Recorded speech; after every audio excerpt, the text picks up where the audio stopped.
देश में आजादी के बाद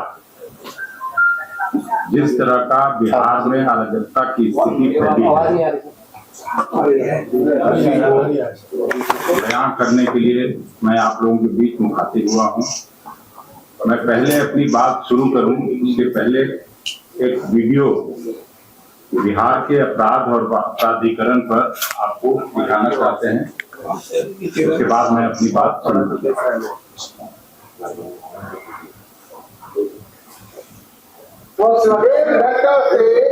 कोई इन्फॉर्मेशन नहीं है। 11:30 गोली मारा गया है, बगल में आपका थाना है और जो आदमी उसके बाद 10 मिनट बाद यहाँ पहुंचे हैं, यहाँ पे निश्चित उसको भी नहीं पता कि हमारे एरिया में क्या रखा है। हमने पुलिस कंट्रोल रूम में मैसेज दिया, उसके बाद भी मैदान थाना के लोग अभी तक नहीं पहुंचे हैं। 11:35 का वहाँ का 1:35 में पहुंचा है, गस्ती जल वाले अभी तक वाले हमको गलत मिल गया एड्रेस। कानून यही कहता है, अगर कानून के अनुसार हम लोग तो जान करके बैठ जाए तो पूरा प्रशासन पटा का कोई आम पब्लिक पटना में लोकल पुलिस को काफी जगह आपके सामने हत्या हो जाती है। 1.5 घंटा की पटना पुलिस क्या करती होती है हमको ये नहीं समझ में आता। हाँ, सारे गश्ती दल वालों का काम है रात को ऊपर रोको, डिग्री दिखाओ, लाइसेंस दिखाओ, 6 बजे से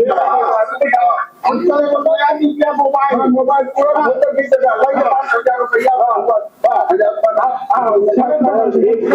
तो अली किस तरह से यहाँ पर गुंडागर्दी पटना की सड़कों पर देखने को मिली है। कर्फ्यू ने 3 पुलिसकर्मियों को रोदा। कानून के रखवालों की सुरक्षा के चिथड़े उड़ाते हुए ये बेखौफ अपराधी दरअसल बिहार में एनडीए के गुंडा राज का जीता जागता उदाहरण है। कहीं पुलिस की खूबियां तोड़ी जा रही हैं, कहीं उनकी छाती पर थार चढ़ा दिया जा रहा है, तो कहीं तेज रफ्तार गाड़ी से उनके पर खच्चे उड़ा दिए जा रहे हैं। पटना के बीचों बीच बोरिंग रोड में पिस्टल लहराकर ताबड़तोड़ फायरिंग हो रही है। एडीजी बस खदेड़ कर रह जा रहे हैं, और तो और सुपर सीएम के घर के बाहर खाए खाए गोलियां चल रही हैं। एडीजी खुद इस बात को मान रहे हैं कि 2020 और 2021 में 340 बार पुलिस पर हमला हुआ था। वो करीब 340 के पास हुई थी, लेकिन 2022 में ये घटनाएं बढ़कर 450 के ऊपर हो चुकी है। और तो और 2025 में जनवरी से जून तक बिहार पुलिस पर कम से कम 50 से अधिक हमले दर्ज किए गए हैं, जिनमें एएसआई की हत्या समेत कई पुलिसकर्मी घायल हुए। इसे बिहार का दुर्भाग्य ही मानिए कि पटना से महज 22 किलोमीटर दूर नौबतपुर में व्यापारी पूरे दिन बाजार से पिछले बंद रखते हैं, क्योंकि वो रंगदारी और बढ़ते अपराध से त्रस्त है और पुलिस अपराधियों और माफियाओं से यारी कर बैठी है। शराबबंदी और आजादी के बाद अब तक की सबसे भीषण बेरोजगारी ने बिहार में अपराध को एक समानांतर रोजगार का रूप दे दिया है। यकीन मानिए, एनडीए के गुंडा राज में न बिहार सुरक्षित है और न बिहार। धन्यवाद। तो आपने देखा बिहार में गोलियां उगलता एनडीए राज अर्थात गुंडा राज।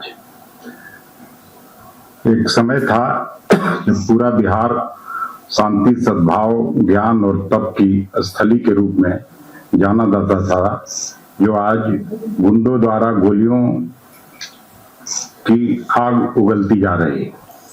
अभी आपने देखा एडीजे लॉ एंड ऑर्डर कहते हुए सुनाई देते हैं कि पुलिस पर बढ़ते हुए हमले चिंता का विषय है। दूसरी ओर एडीजी लॉ एंड ऑर्डर की मौजूदगी में बिहार की राजधानी पटना में मुख्यमंत्री आवास के नजदीक नेता प्रतिपक्ष श्री तेजस्वी प्रसाद यादव जी के आवास के पास गोलियां चलाते हुए अपराधी निकल जाते हैं और अपराधी पकड़ से बाहर हैं। आज नाबालिग बच्चियों के साथ लगातार बलात्कार होता है, गैंगवार होता है, पुलिस वालों को सरेआम मौत के घाट उतार दिया जाता है। अकेले अगर राजधानी पटना की बात करें तो इसी साल केवल 116 हत्या, 41 बलात्कार हुए हैं। तो सोचिए पूरे बिहार का क्या स्थिति होगा, इसका आकलन आप लोग कर सकते हैं। बीते वर्ष पुलिस मुख्यालय की ओर से जारी आंकड़ों में खुलासा जो हुआ है 151 दिनों में पुलिस पर 1297 बार हमले हुए। एनसीआरबी के आंकड़ों के अनुसार जहां वर्ष 2005 में बिहार में कुल अपराध 1,07,664 हुए थे, वहीं 2022 में यह संख्या बढ़कर 3,47,835 हो गई, यानी 323% की वृद्धि हुई। बिहार में हत्या के मामलों में उत्तर प्रदेश के बाद सबसे ज्यादा बिहार में इस तरह का अपराध हुआ। एनडीए के शासन में 17 वर्षों में 53,000 से ज्यादा हत्याएं दर्ज की गई। हत्या के प्रयास के मामले में भी बिहार पूरे देश में दूसरे नंबर पर है और कुल 98,169 घटनाएं हुई, जो 262% की वृद्धि दर्शाती है। बिहार में जघन्य अपराध जैसे हत्या, बलात्कार, अपहरण, फिरौती, डकैती में भी 226% की बढ़ोतरी हुई है। 17 वर्षों में 5,59,413 मामले दर्ज हुए हैं। महिला अपराध में भी 336% की वृद्धि हुई है। कुल 2,21,729 महिलाएं अपराध का शिकार बनी और इनमें से 1,17,947 मामले आज भी अदालतों में लंबित है और लंबित मामलों की दर 98.2% है। महिलाओं के अपहरण में 1,097% की भयावह वृद्धि हुई है। बच्चों के विरुद्ध अपराध में 7,062% की चौंकाने वाली वृद्धि दर्ज हुई है। कुल 62,830 मासूम इस दौर में अपराध के शिकार बने।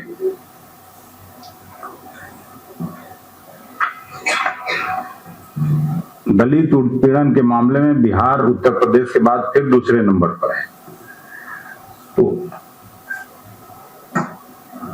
आज जो मैं आपके बीच उपस्थित हुआ हूं, बीते रात गोपाल खेमका एक प्रतिष्ठित व्यापारी, जिनका पटना में एक हॉस्पिटल था जो हमेशा लोगों की जान बचाने का काम करते थे, मगध हॉस्पिटल के नाम से राजेंद्र नगर में उनका हॉस्पिटल था, और भी कई बिजनेस व्यवसाय और पटना के नामी गिरामी प्रतिष्ठित व्यवसायी थे। सामाजिक कार्यों में भी उनकी रुचि रहती थी।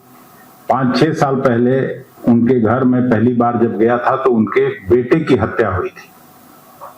गांधी मैदान के ठीक सामने वो रहते थे, मौर्या होटल के समीप, और कल जब रात को 11 बजे लौट रहे थे तो उनको दुर्दांत अपराधियों ने जैसे ही गाड़ी से उतरे उनकी कत्लेआम उन लोगों ने करने का काम किया। वहीं पे एसएसपी साहब रहते हैं, पूरा पुलिस महकमा रहता है, और इस तरह की जब हत्या होने लगे, खास करके बोरिंग रोड में अभी 10 दिन पहले वहां लगातार गोलियां चली, हत्या हुई, और जिसका आंकड़ा मैंने आपको दिया। 3 दिन पहले सिवान के मलमलिया में 3-4 लोगों की हत्या हुई, और कोई ऐसा जिला नहीं है जहां पर रोज हत्याएं नहीं हो रही हैं।